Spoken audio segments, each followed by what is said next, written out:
दोस्तों 2023 1 फरवरी भीष्म एकादशी बड़ा बुधवार। दोस्तों आपको बता दें, एकादशी का व्रत गंगा जल की बूंद की तरह पवित्र माना जाता है, मंगलकारी माना जाता है, शुभकारी माना गया है। भगवान श्री हरि विष्णु जी और महालक्ष्मी की कृपा पाने के लिए एकादशी सबसे बड़ा व्रत माना जाता है।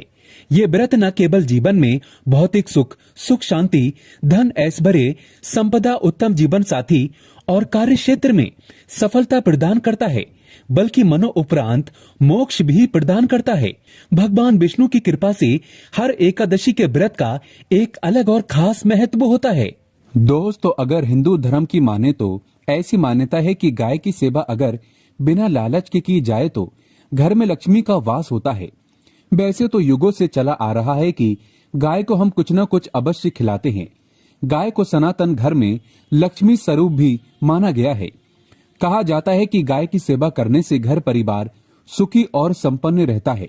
जिस घर में गाय की सेवा बिना किसी लालच के होती है, उस घर में लक्ष्मी जी की कृपा हमेशा बनी रहती है। और जिस घर में गाय की सेवा नहीं होती, तो उस घर में अचानक से किसी भी प्रकार की विघ्न बाधाएं आती रहती हैं। वैसे तो कुछ लोग शहरों में भी रहते हैं, महानगरों में रहते हैं, तो वहां पर गाय पालना संभव नहीं होता, लेकिन गाय को वहां पर भी रोटी जरूर खिलाई जाती है। लेकिन कई बार गाय को खिलाने में कुछ भूल हो जाती है। तो कौन सी वो 3 चीजें हैं जो गाय को नहीं खिलानी चाहिए, आज हम आपसे इस वीडियो में साझा करेंगे। लेकिन दोस्तों उससे पहले आपसे एक विनती करते हैं कि वीडियो को लाइक जरूर करिएगा, दोस्तों को शेयर कर दीजिएगा, और आपने अभी तक चैनल को सब्सक्राइब नहीं किया है तो चैनल को सब्सक्राइब करके इस बेल आइकन को जरूर दबाइएगा।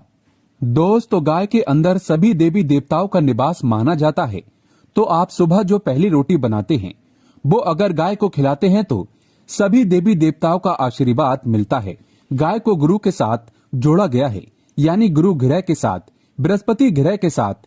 इसीलिए गुरुवार के दिन गाय को रोटी पर एक चुटकी हल्दी डालकर खिलाएं तो सुख संपत्ति, धन ऐश्वर्य बढ़ता है, दुष्ट ग्रह शांत हो जाते हैं। जो लोग मानसिक रूप से परेशान हैं, वो गाय को रोटी पर थोड़ा सा गुड़ लगाकर खिलाएं तो सकारात्मक ऊर्जा आती है, टेंशन खत्म होती है, स्वास्थ्य अच्छा रहता है। और अगर आपको लगता है कि आपके सभी ग्रह खराब हैं, तो ऐसे में गाय को पहली रोटी रोज खिलाएं, सभी ग्रह धीरे धीरे शुभ हो जाएंगे। कभी कभी जीवन में लंबे समय से कोई शुभ मंगल कार्य नहीं हो रहे होते हैं, तब ऐसे में आप गाय को रोटी खिलाएं, गाय के मस्तक को छूकर अपनी मन्नत कहें, प्रणाम करें, पैर छुएं तो आपकी मन्नत जरूर पूरी होगी। तो ये था गाय को आप क्या खिलाएं उसके बारे में। लेकिन गाय को क्या नहीं खिलाना चाहिए, अब हम वो भी जान लेते हैं। दोस्तों गाय को रोटी तो हर कोई खिलाता है। अब ये रोटी बासी बिल्कुल भी नहीं होनी चाहिए, यानी कि जो एक दिन की पहली रोटी बनी रहती है और आप जो दूसरे दिन सुबह सुबह खिला देते हैं, वो नहीं खिलानी चाहिए। कई बार आप रोटी बना लेते हैं और उस दिन गाय मिलती नहीं, तो रोटी रखी रह जाती है। फिर वो अगले दिन गाय को खिलाने से गाय का अपमान माना जाता है, वो रोटी बासी कहलाती है। इसीलिए गाय को एक दिन पहले की बची हुई रोटी कभी नहीं खिलानी चाहिए। सड़ी गली चीजें, खराब चीजें गाय को कभी नहीं खिलानी चाहिए, इससे घर में परेशानी आती है। और आप ऐसा करते हैं तो अपनी आदत को बदल दीजिए, इससे घर में तकलीफें आती हैं। गाय को हरा चारा तो हर कोई खिलाता है। हरा चारा आप खिलाते समय एक बात का ध्यान रखें, गाय को सबसे ज्यादा पीपल का पत्ता लोग खिलाते हैं, पर पीपल का पत्ता आप खुद से तोड़कर मत खिलाना। दूसरी बात, आप घर में सब्जी लाते हैं तो साग आ जाता है, तो उसमें कुछ अच्छी चीजें तोड़कर रखकर बचा कुचा आप गाय को ना खिलाएं। आप जो देंगे वो गाय खा लेगी, लेकिन थोड़ी सी कुछ अच्छी चीजें मिलाकर गाय को खिला दीजिए तो ज्यादा फायदा होगा। गाय को दूध नहीं पिलाना चाहिए। आप दही चावल खिला सकते हैं, लेकिन दूध ताजा हो या बचा हुआ, परंतु गाय को भूल कर भी मत देना। तो 3 चीजें गाय को नहीं खिलानी चाहिए। एक तो बची कुची रोटी नहीं खिलानी चाहिए। कोई भी अनाज बच जाए तो उसे दूसरे दिन गाय को नहीं खिलाना चाहिए, जैसे बासी चावल, बासी बची कुची रोटी नहीं खिलानी चाहिए। और अगर आप चारा खिलाते हैं तो सड़ा गला मत खिलाइए, और अगर खिलाते हैं तो उसमें कोई उसके साथ कुछ अच्छी चीजें मिला लें। और गाय को दूध भी नहीं पिलाना है, ये चीजें बिल्कुल भी नहीं खिलाएं, नहीं तो घर में गरीबी आती है। माता लक्ष्मी आपके घर में वास करना छोड़ देती है। 84 लाख योनियों के सफर करके आत्मा अंतिम योनि के रूप में गौ का रूप धारण करती है। गाय लाखों योनियों का वो पड़ाव है जहां आत्मा विश्राम करके आगे की यात्रा शुरू करती है। दोस्तों, गाय का कोई अपशगुन नहीं होता। जिस भूभाग पर मकान बनाना हो तो वहां पर अगर आप 15 दिन के लिए गाय और बछड़ा बांध देते हैं तो वो जगह पवित्र हो जाती है। ऐसी जमीन से बहुत सारी आसुरी शक्तियों का नाश हो जाता है, क्योंकि गाय में सकारात्मक ऊर्जा का भंडार माना गया है। दोस्तों, गाय का मार्ग रोकना। अगर आप कहीं भी जा रहे हैं और गाय माता आपका मार्ग रोक दे तो ये बहुत ही शुभ माना जाता है। गाय और बछड़े का दर्शन एक साथ आपको हो जाए तो आपकी सफलता का प्रतीक माना जाता है। अगर आपके घर के आसपास गाय घूमती रहती है तो इसका मतलब है कि आपके घर से काफी सारे संकट अपने आप ही दूर होने वाले हैं और सुख समृद्धि पूर्वक जीवन आपको मिलता है। गाय के समीप अगर आप जाते हैं तो कई संक्रमण, सर्दी, खांसी, जुकाम आदि आश्चर्यजनक रूप से अपने आप ही बिना दवाइयों के भी नाश हो जाता है।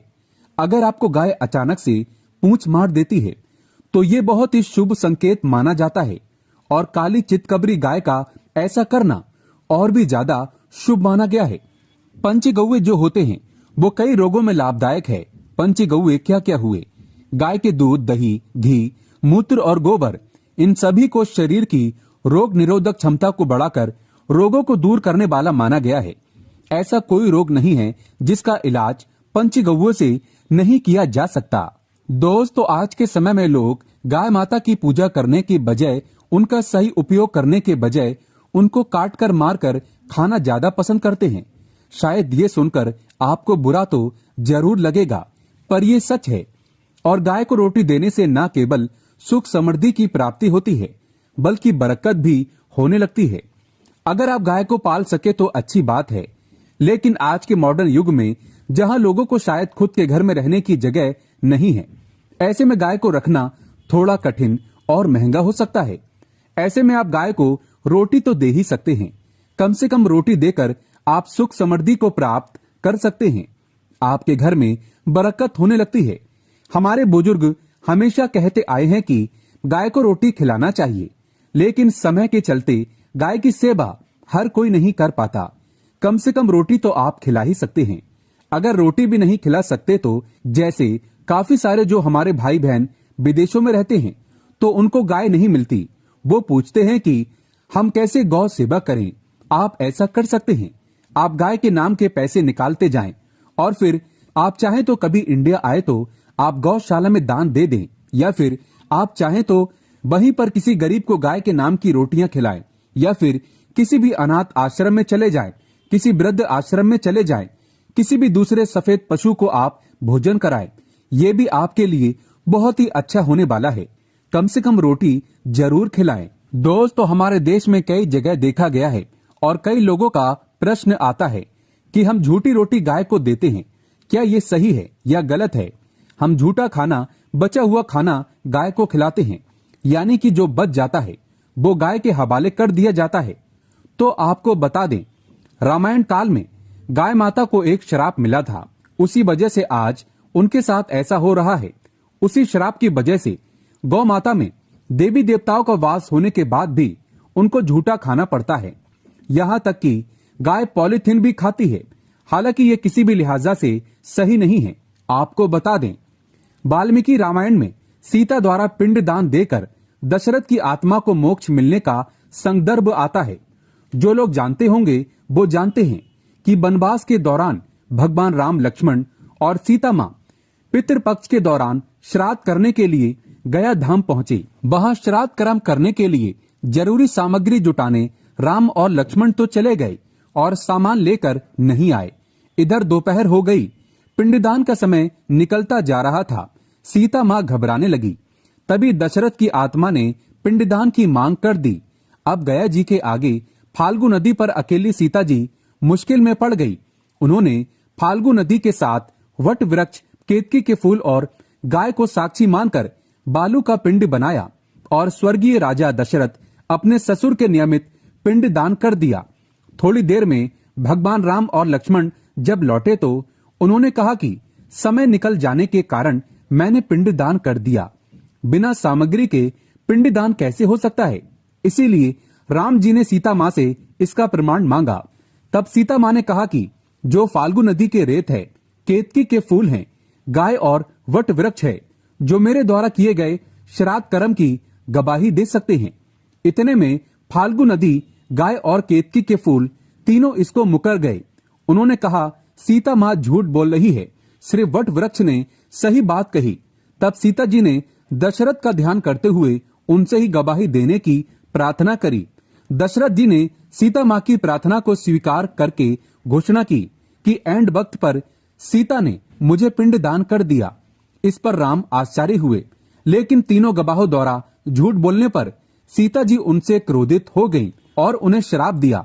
फाल्गु नदी से कहा कि जा, तेरा नाम सिर्फ नदी रहेगा, लेकिन तुझ में पानी कभी नहीं रहेगा। इस कारण आप भी जानते होंगे, जो लोग जानते हैं, फाल्गु नदी आज भी गया में सूखी ही रहती है। दोस्तों, गाय को श्राप दिया कि तू पूज्य होकर भी लोगों का झूठा खाएगी, और केतकी के फूल को श्राप दिया कि तुझे पूजा में कभी नहीं चढ़ाया जाएगा। वट वृक्ष को सीता माँ ने आशीर्वाद दिया कि उसे लंबी आयु की प्राप्ति होगी और दूसरों को छाया प्रदान करेगा, तथा पतिव्रता स्त्री तेरा स्मरण करके अपने पति की दीर्घायु की कामना करेंगी। यही कारण है कि गाय को आज भी झूठा खाना पड़ता है। केतकी के फूल को सख्त तौर पर पूजा से दूर रखना बताया गया है। फाल्गु नदी के तट पर जल नहीं है। सीता कुंड में पानी के अभाव में सिर्फ बालू या रेत में पिंड दान किया जाता है। दोस्तों, शास्त्रों के मुताबिक गाय माता में सारे देवी देवता निवास करते हैं। 33 कोटि देवी देवता और पितृ का निवास होता है। अगर आप किसी मंदिर में नहीं जा सकते, पूजा पाठ नहीं कर सकते, कहीं जाकर के ग्रह दोषों का उपाय नहीं कर सकते, तो आपको गाय को एक रोटी जरूर खिलानी चाहिए। हमेशा कहते हैं, पहली रोटी गाय की अगर आप भी खिलाते हैं तो दुनिया के सारे सुखों को प्राप्त कर सकते हैं। आपने अक्सर ही सुना होगा कि रसोई में पहली रोटी जो भी बने गाय को दे देनी चाहिए। हर रोज गाय को एक रोटी देने से आपके जीवन के सभी दुख दर्द दूर हो जाते हैं। खाना बनाते वक्त हमेशा पहली एक रोटी गाय की निकाल दें। इसके बाद ही परिवार के सभी सदस्यों के लिए आपको रोटियां सेकनी चाहिए। कोशिश करनी चाहिए कि गाय के उस रोटी में थोड़ा सा हल्दी मिला लें। इससे गाय को रोटी खिलाने का अपार फल प्राप्त होता है। अगर गुरुवार का दिन हो तो लोई ले लें, सने हुए आटे की एक छोटी सी लोई बना लें और उसमें हल्दी मिलाकर गाय को खिला दें।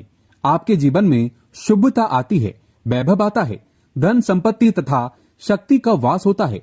आप जो भी हासिल करना चाहते हैं जिंदगी में, तो आप देखेंगे कि तुरंत आपको मिनटों में वो हासिल हो जाता है। दोस्तों, इसी तरह आपको नमक का एक उपाय बताते हैं। नमक क्या है? नमक के बिना तो हर स्वाद अधूरा है, और साथ ही साथ अगर नमक ना हो जीवन में तो स्वादहीन हो जाता है। जितना हम खाने में नमक को जरूरी मानते हैं, उतना ही ज्योतिष में नमक को बहुत ही महत्वपूर्ण माना गया है और इसे कर्ज की वस्तु माना गया है। किसी का नमक खाने का अर्थ क्या होता है? उसका कर्जदार होना आपने तो सुना ही होगा। नमक का कर्ज अदा करना है। इसीलिए अगर आप जीवन को सुगम बनाना चाहते हैं, सरल बनाना चाहते हैं, तो नमक का एक आसान सा प्रयोग आपको आज हम बताएंगे। आप देखिए कि कितने पॉजिटिव परिणाम आपको मिलेंगे। और ये उपाय इतना आसान है कि इसके लिए आपको अतिरिक्त मशक्कत करने की कोई जरूरत नहीं है। बस आपको अपने घर में बनी सबसे पहली रोटी लेनी है और उस पर थोड़ा सा नमक रख दें। दोस्तों, अब आप पूछेंगे कि कौन सा नमक रखें, तो सबसे बेस्ट है आप सादा नमक, डेली वाला नमक, सस्ता नमक जो भी है आप वो रखें। काला नमक नहीं रखना है, आपको सफेद नमक ही रखना है। तो नमक रख लें और फिर इस रोटी को किसी कपिला गाय को आपको दे देना है। कपिला गाय यानी सफेद रंग की गाय को आपको खिला देना है। अगर आपको कपिला गाय यानी कि सफेद गाय नहीं मिलती, तो आप ये रोटी किसी भी गाय को खिला दें। आपको बता दें, ये उपाय आपकी हर समस्या को जड़ से दूर कर देता है। चाहे आपके घर में कोई बड़ी मुसीबत हो, कोई पारिवारिक वाद विवाद हो, सब खत्म हो जाता है। इस उपाय को करके आपके घर में सुख का वास होने लगता है। जो भी धन की कमी हो, बच्चों की पढ़ाई हो, करियर में सफलता हो, सभी मुश्किलें आपके जीवन की दूर होने लगती हैं। लेकिन गाय को रोटी देते वक्त मन में ऐसा कोई भाव ना लगाकर रखें कि हम रोटी खिलाते हैं या फिर हम बहुत बड़े दानी हैं। अन्यथा इस स्थिति में पुण्य फल की प्राप्ति नहीं होगी। इसे अपूर्ण माना जाता है। बुरे भाव से गाय को रोटी देने से बुरा ही फल प्राप्त होगा। गाय को रोटी खिलाने से बरकत के अलावा आप देखेंगे कि धन संपत्ति में दिनों दिन बढ़ोतरी होने लगती है और आपके घर के गृह दोषों से आपको मुक्ति मिलती है। अगर आपके भी घर में धन की कमी है तो आपको ये उपाय जरूर करना चाहिए। ये उपाय आप किसी भी दिन करें। दोस्तों, आज के लिए बस इतना ही। सच्चे दिल से कमेंट बॉक्स में लिखें जय गौ माता की, जय माता दी। गौ माता के लिए एक लाइक तो बनता है।